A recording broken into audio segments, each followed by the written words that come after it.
Olá a todas e todos. É um prazer e uma honra estar aqui com vocês, partilhando esse tema que é tão precioso e importante para mim, na minha vida, e tem sido uma, uma jornada muito rica, agora ao longo de mais de uma década, tendo levado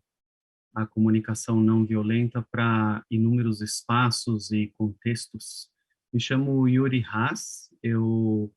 sou o primeiro instrutor brasileiro certificado pelo Centro Internacional de Comunicação Não Violenta. Como eu mencionei, eu venho nessa jornada há mais de uma década, realizando trabalhos junto com a minha companheira de vida e de trabalho, a Sandra Caselato. Nós dois estivemos atuando com a comunicação não violenta por todo o Brasil e outros 12 países, e tivemos oportunidade de uh, atuar em uma diversidade, uma riqueza muito grande de contextos, desde atuando com governo, com organizações e empresas de todos os portes, com universidades, com movimentos sociais, com comunidades, com projetos sociais, e também em zona de conflito armado no Oriente Médio, que talvez seja o contexto mais extremo nos territórios palestinos ocupados, inclusive o projeto mais antigo que a gente está envolvido desde 2011. E eu gostaria de contar um pouco para vocês sobre essa abordagem e sobre algumas aplicações, principalmente uma experiência mais recente conectada com a área da saúde, nesse contexto da pandemia, do Covid. A comunicação não violenta, ela foi criada por um psicólogo estadunidense chamado Marshall Rosenberg, e já há várias décadas tem sido partilhada pelo mundo todo, em mais de 60 países, em uma diversidade muito grande de contextos, tratando de questões intrapessoais, interpessoais, coletivas, sistêmicas, tem aplicações em mediações de conflitos internacionais. E eu quero começar a dizer que uma forma de compreender essa abordagem, talvez uma forma mais panorâmica de entender ela com uma visão mais ampla, é que é um processo que apoia a transição de um modelo de dominação, de imposição, para um modelo de parceria. Esse entendimento, muitas vezes, não é o primeiro entendimento que as pessoas têm apenas escutando o nome da abordagem, comunicação não violenta. Muitas vezes se tem uma série de suposições, se imagina muita coisa a partir do nome, e eu quero começar, então, desconstruindo um pouquinho isso, né? As pessoas muitas vezes entendem que se trata de uma abordagem,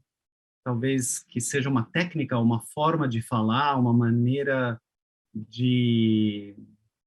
enfim, uma maneira de falar, e não é, embora tenha estruturas e elementos que se assemelhem, talvez, a certas fórmulas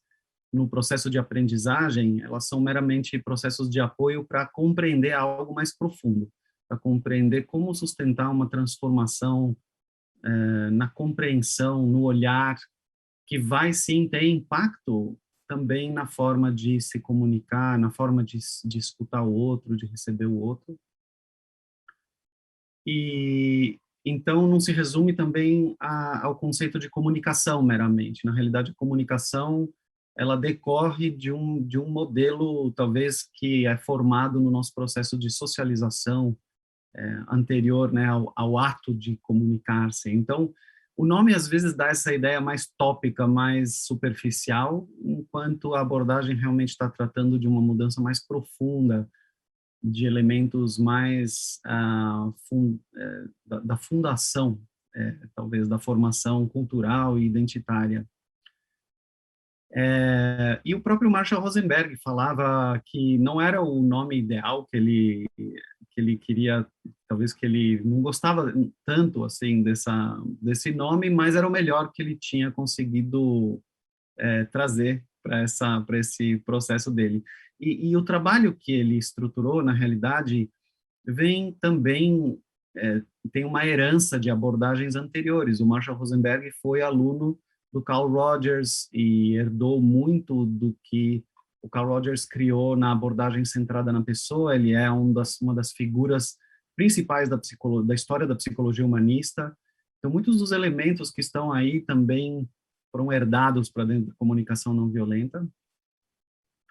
E a ideia de não violência que o Marshall trouxe nessa nomenclatura e no espírito dessa abordagem vem inspirado por grandes ícones e referências da não violência, da filosofia da não violência, como o Gandhi, o Martin Luther King e outros que traziam uma outra maneira de pensar, uma outra forma de entender como abordar situações. E nesse sentido, são filosofias e práticas e uma visão de mundo que é muito enraizada numa humanização radical, numa compreensão da nossa humanidade compartilhada e de que nas nossas estruturas e culturas essa humanidade não é respeitada igualmente. Então há um trabalho a ser feito para que a gente possa ter uma vivência mais concreta, mais pragmática do que seria viver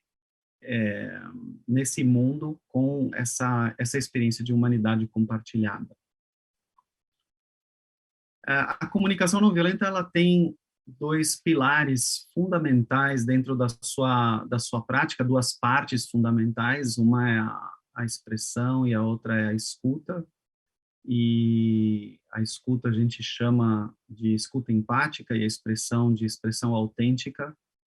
E as duas têm a finalidade de mover empatia entre as partes, entre as pessoas. Essas duas partes têm, tanto através da expressão, mostrar mais da humanidade que está por trás, é uma prática corajosa de vulnerabilidade, não no sentido de fraqueza, mas vulnerabilidade no sentido de coragem de ser humano, de transparecer além das nossas máscaras e daquilo que culturalmente às vezes é valorizado, mas não conecta com a nossa essência, né? Como é possível ser mais humano, resgatar essa dimensão e se conectar com essa humanidade, tanto quando eu escuto o outro, na escuta empática eu busco escutar a humanidade do outro, escutar o que está por trás das palavras, das ações, me conectar com essa humanidade. Isso se dá através de um outro pilar teórico também, que é a teoria de necessidades humanas universais, onde a gente entende essa teoria e modelo de linguagem para poder nomear elementos dessa nossa experiência humana e também todo o vocabulário conectado ao nosso campo de sentimentos, de emoções,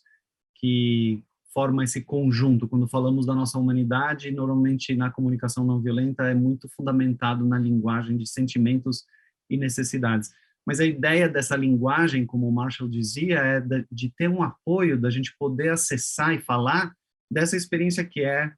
em grande parte, intangível, uma experiência normalmente muito difícil de articular em palavras. Então, a comunicação não violenta, nesse sentido, faz um movimento de se aproximar, buscar linguagem, poder ter compreensão, criar linguagem para que nós tenhamos compreensão sobre essas experiências humanas que nós temos, mais profundas, talvez, que estão mais para lá da superfície, são difíceis, talvez, de serem percebidas de imediato. E na expressão autêntica, muitas vezes existe às vezes uma confusão com essa questão de falar, expressar tudo que a gente pensa, toda uma sinceridade absoluta, e que existe até esse conceito que se fala de sincericídio, né, quando a pessoa é sincera ao ponto de prejudicar suas relações. Então, na comunicação não violenta é diferente. A expressão autêntica, ela é essa expressão dessa humanidade, então de de falar em termos de sentimentos e necessidades, aquilo que está mais profundamente na minha acontecendo comigo, de uma forma que convide empatia do outro. Então, nós falamos muito da empatia como sendo um pilar fundamental, e esses dois elementos principais são os elementos que ajudam a mover a empatia entre as pessoas. Existe um ponto de entrada na comunicação não violenta, muitas vezes apresentado em níveis bem iniciais. Para quem já teve algum contato, deve ter ouvido falar dos 4 passos, onde a gente procura fazer expressões focadas nos fatos observáveis, e aí nomear como a gente se sente, que necessidades que estão por trás, e fazer algum pedido que para mover as coisas na direção de atender, talvez, as necessidades não atendidas. E esses 4 passos, na realidade, têm uma complexidade bem maior por trás deles. Eles são 4 distinções fundamentais, distinções conceituais, e toda a comunicação não violenta é estruturada em torno de um esqueleto de distinções conceituais. Então, essas 4 iniciais são as que têm contato logo no início, e posteriormente a pessoa pode ir investigando e se aprofundando. Existem 25 distinções no modelo mais completo da comunicação não violenta. Quando a gente começa a caminhar essa jornada, muitas vezes as pessoas procuram a comunicação não violenta muito conectada à ideia de poder melhorar suas relações, de poder lidar melhor com conflitos, inclusive poder ressignificar conflitos. A gente costuma falar muito da questão de como o conflito tem uma reputação ruim, e talvez a questão que a gente levanta é que talvez isso seja porque nós não recebemos muito treinamento na nossa socialização de como lidar com conflitos de uma forma talvez menos ameaçadora, ou que nos dê mais segurança de que é possível recuperar, transformar. E eu não quero trazer uma impressão que a gente diz que qualquer conflito é possível transformar e recuperar sempre. Isso depende muito do momento onde as pessoas estão, do contexto, mas é possível fazer muito mais do que a nossa cultura convencional nos treina e permite fazer. Então, tem algo muito conectado à transformação de conflitos, a trazer empatia, escuta empática e acolhimento para situações tensas, onde as pessoas conseguem perceber, em vez daqueles diálogos mais convencionais, onde só os dois lados falam, mas ninguém se escuta, criar outras práticas de como estar presente com o outro, e de como expressar e como acolher aquilo que o outro está falando, de uma maneira que ajude a recuar, a dar um passo para trás daquele entrave e ter uma visão um pouco mais aprofundada e, de novo, panorâmica da situação, de uma maneira que ajude a ver outras saídas, de maneira que se revelem novas saídas para situações que muitas vezes as pessoas vivem como sem saída. E então tem essa dimensão que é muito presente, muito forte na comunicação não violenta. Uma outra dimensão que é muito presente também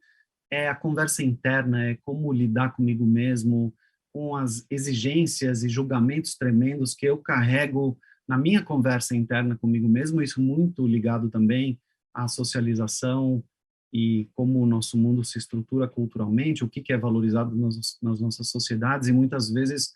o gap que existe, né,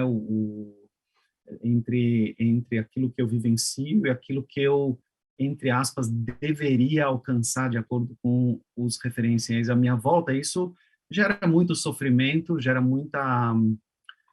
às vezes, adoecimento, e o processo da comunicação não violenta ajuda a se reconectar. Também tem as práticas de autoempatia, autocentramento, que ajudam a se reconectar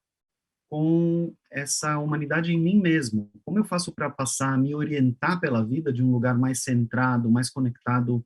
com a vida, com o que é importante para mim, de fato,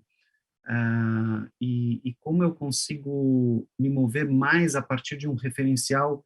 que inclui de uma forma muito forte os meus referenciais internos de bem-estar, daquilo que é importante para mim, o que faz sentido para mim, sem excluir os outros, também ouvindo o meu entorno. Tem uma dança de um equilíbrio, não sou só eu ou você, né, ou eu ou você, mas eu e você. Essa mudança parece singela do E, do ou para o E, é uma mudança de um modelo fundamentalmente binário, que muitas vezes pauta muitos dos conflitos e dos pensamentos também conflituosos que não permitem saída, para um modelo de complexidade, que é pautado pelo E, onde elementos coexistem com tensões, às vezes, entre si, mas é, onde é possível a coexistência e a criação, talvez essa maneira criativa de olhar para as situações, de procurar saídas inclusivas. E todo o processo da comunicação não violenta se pauta muito por isso, por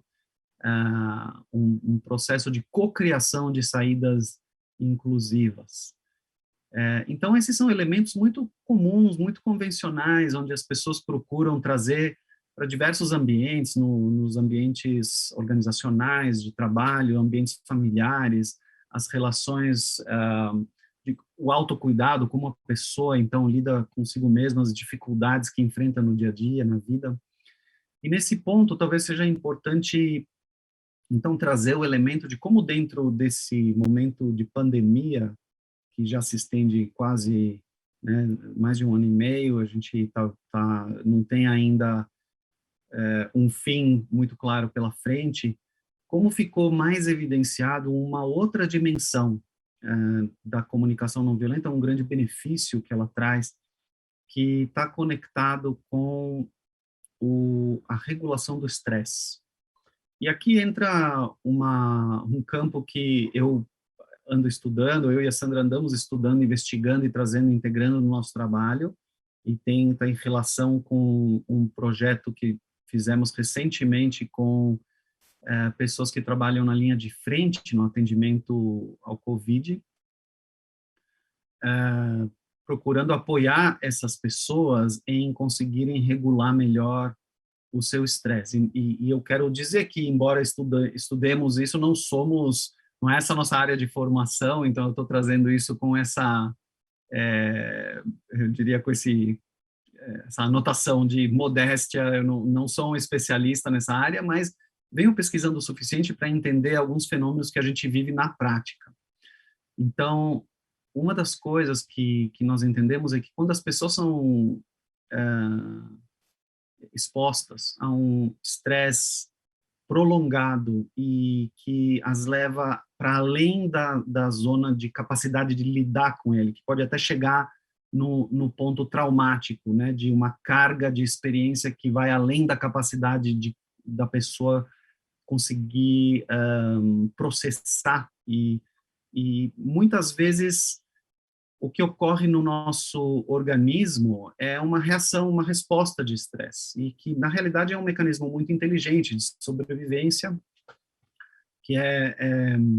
desenhado para cuidar da gente, mas que muitas vezes ele entra em um funcionamento muito intenso e talvez esteja descolado um pouco do contexto ou da realidade mais concreta do contexto ao nosso redor.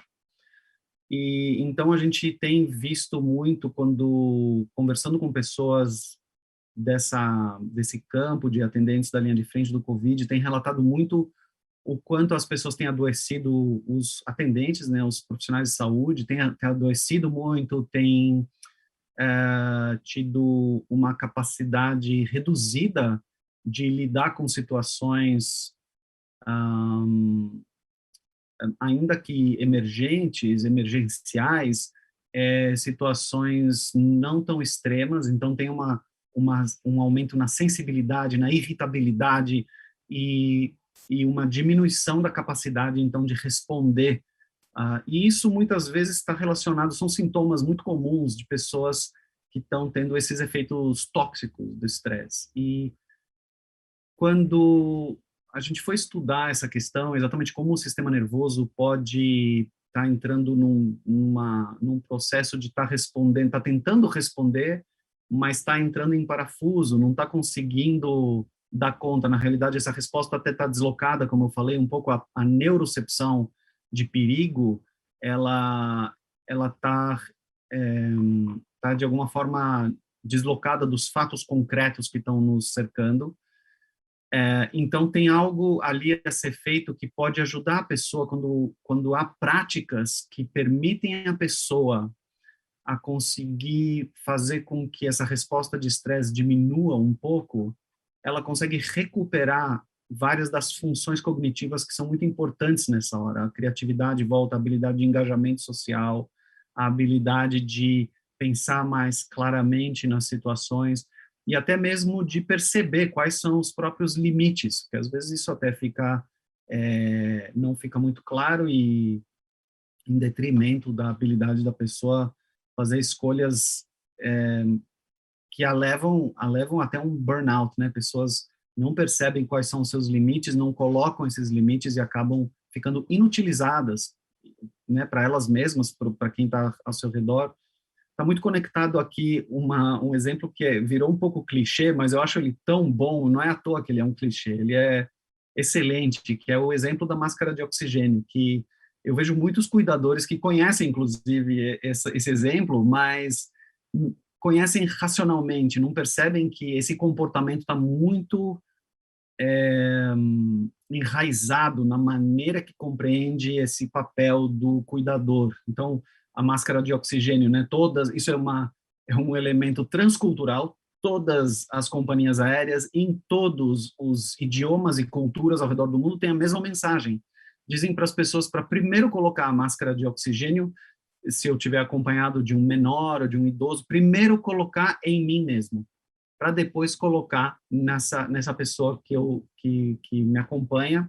porque sabem que as pessoas têm a tendência de fazer o contrário, de primeiro cuidar do outro, e essa fração de segundo é o que é necessário para a pessoa perder a consciência e ficar inutilizada, né, nessa função de cuidadora, de não conseguir cuidar.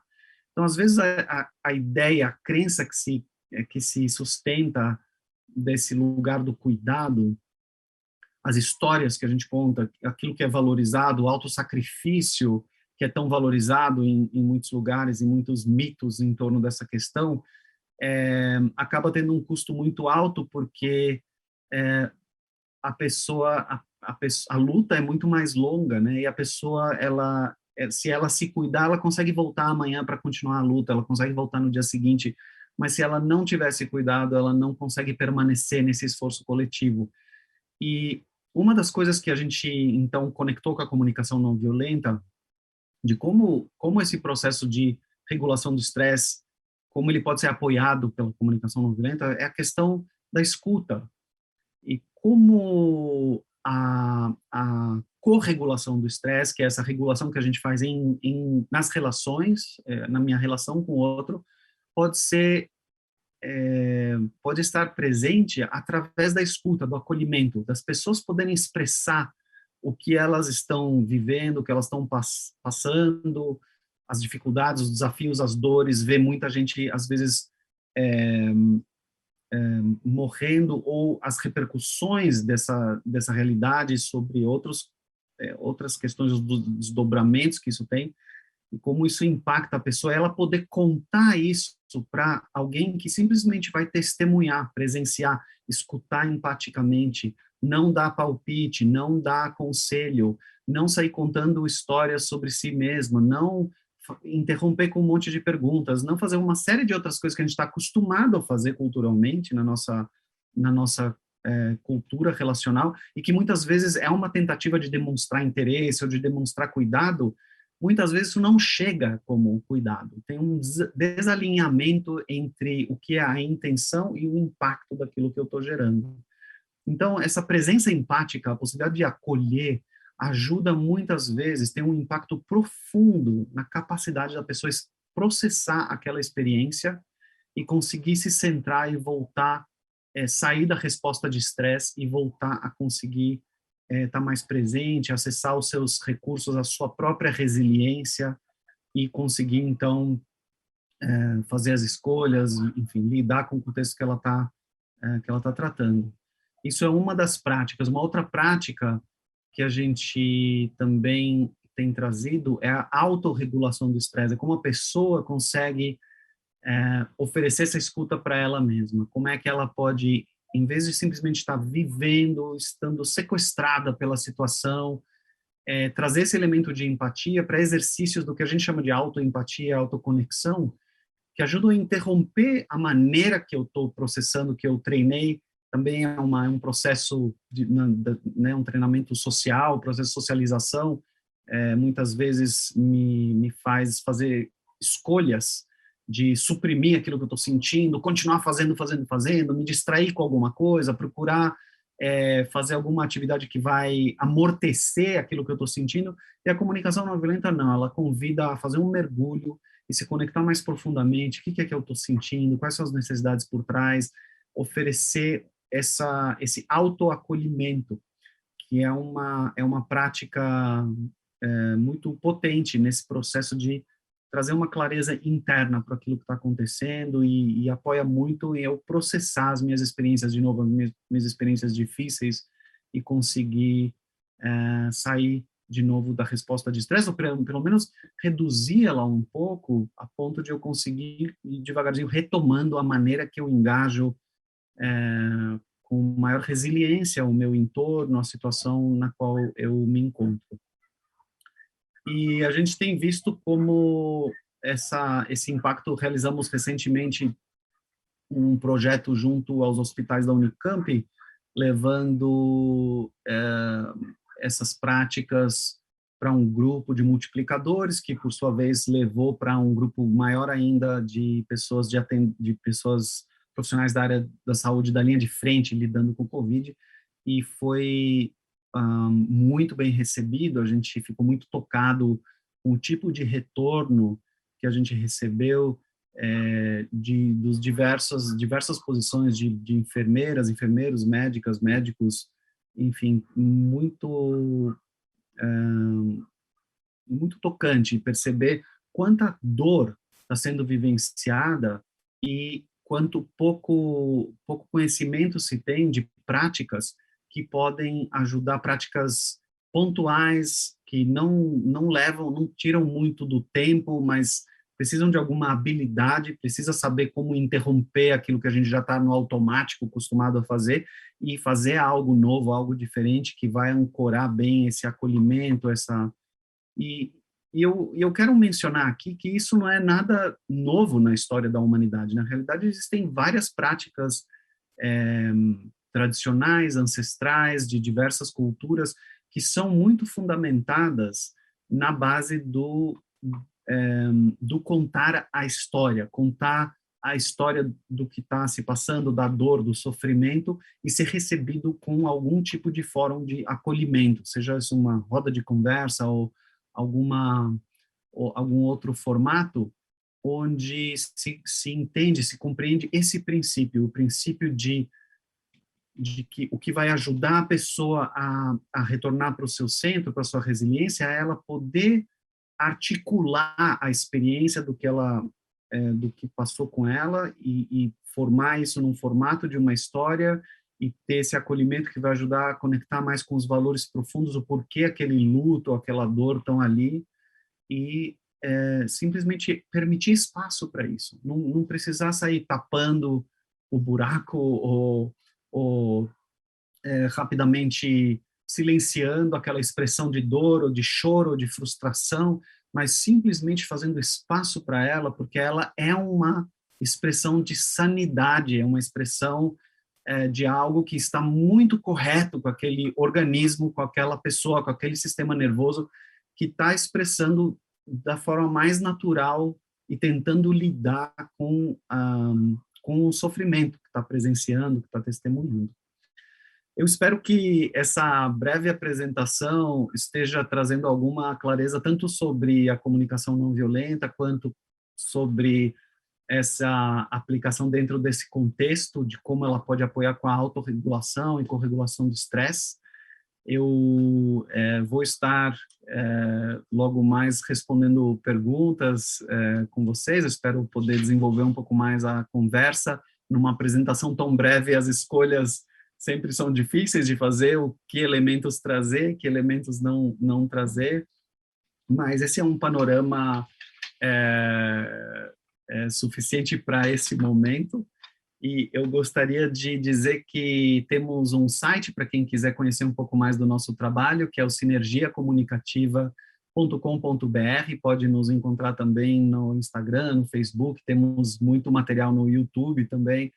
Então, convido vocês a conhecer nosso trabalho. Eu agradeço muito esse espaço, espero que tenha sido de proveito para vocês.